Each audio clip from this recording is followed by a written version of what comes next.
She admitted, "My ex proposed and I said yes." I didn't cry. I just told her to give back my ring and get out. Weeks later, she was begging me in tears, calling it the worst mistake of her life. My name is Noah. I am 31. And up until a few months ago, I thought I had my life figured out. I had been with Kayla for 4 years, and for the last 2, we had been living together in a duplex near German Village in Columbus. Things seemed steady, solid, and full of promise. I worked long hours as a union electrician, saving up money to build a future for us, while she had a respectable job as a physical therapist at a sports medicine clinic downtown. We talked about kids someday, and we dreamed about a comfortable life built slowly but surely by the two of us. Back in February, I finally got down on one knee and asked her to marry me. Nothing fancy, no flashy vacations or big surprises, just me presenting a ring I had worked overtime for months to afford. She said yes, she smiled, and she wore that ring with pride. Or at least that was what I believed. For months after that proposal, everything felt normal enough.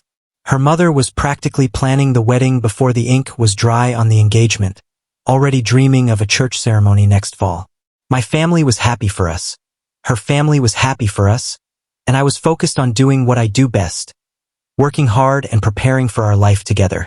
Every extra shift I could pick up, I took it. Every dollar went toward that future wedding fund.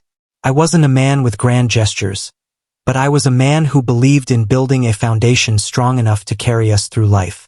Or so I thought. Then came a Tuesday night that tore my world apart. I was sitting on the couch watching a game after a long shift, exhausted but content, when Kayla came home acting strange, nervous, restless. She sat down beside me, her hands twisted together in her lap, and with a trembling voice said, "We need to talk." My stomach dropped immediately. Anyone who's been in a relationship long enough knows that phrase rarely brings good news. I muted the TV, looked at her, and waited. That's when she said the words that would change everything. She told me she had run into Hunter, an old high school boyfriend. At first, it was just coffee, just lunch, just old friends reconnecting. But then she confessed that they had been talking for months. My chest grew tight, and I could already feel something crumbling inside me. I asked what she was really saying, and she spilled it out in a rush. "He proposed 3 days ago," she whispered, and I said yes. For a moment, I truly believed I had misheard. My fiancé was sitting there, wearing the ring I had sacrificed 4 months of overtime to buy, and telling me she was engaged to someone else. I stared at her, hoping there was some misunderstanding. But no.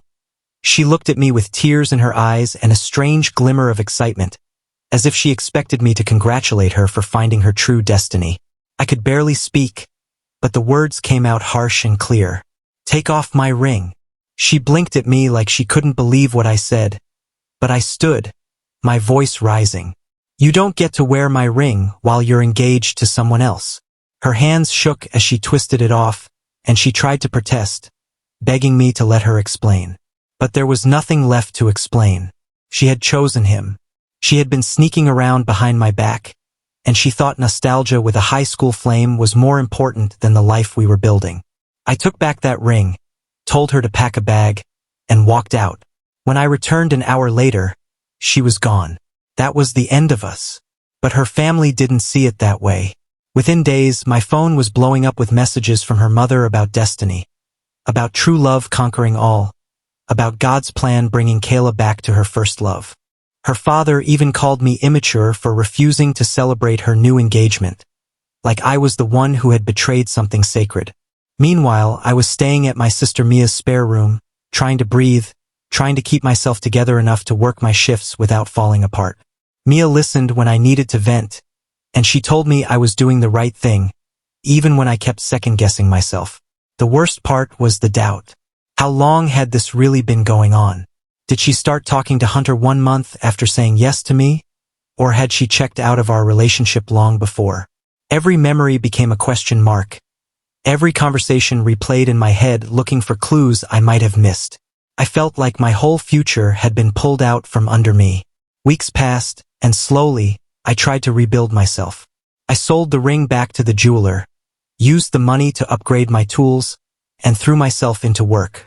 I started volunteering with Habitat for Humanity on weekends because Mia suggested I needed something good to pour my energy into. Building homes for families in need helped remind me that I could still do something meaningful, even if my own life felt like it was in shambles. Then the messages started. First from unknown numbers that turned out to be Kayla.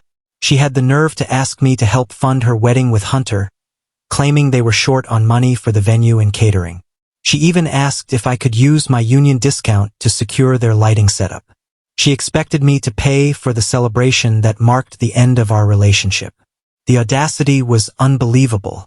I blocked every number, but she kept finding new ways to reach me. Her family joined in, calling me petty and small-minded for refusing to help with their destined love story. I documented every message, every call, just in case. My sister urged me to send a final firm reply, and I did.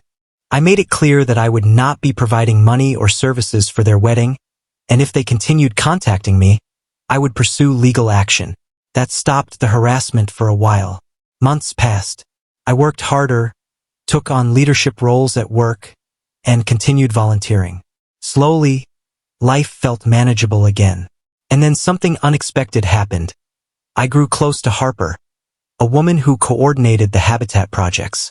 She was grounded, independent, and kind. We took things slow, just coffee after builds, long conversations without pressure. She never tried to fix me. She just accepted me where I was.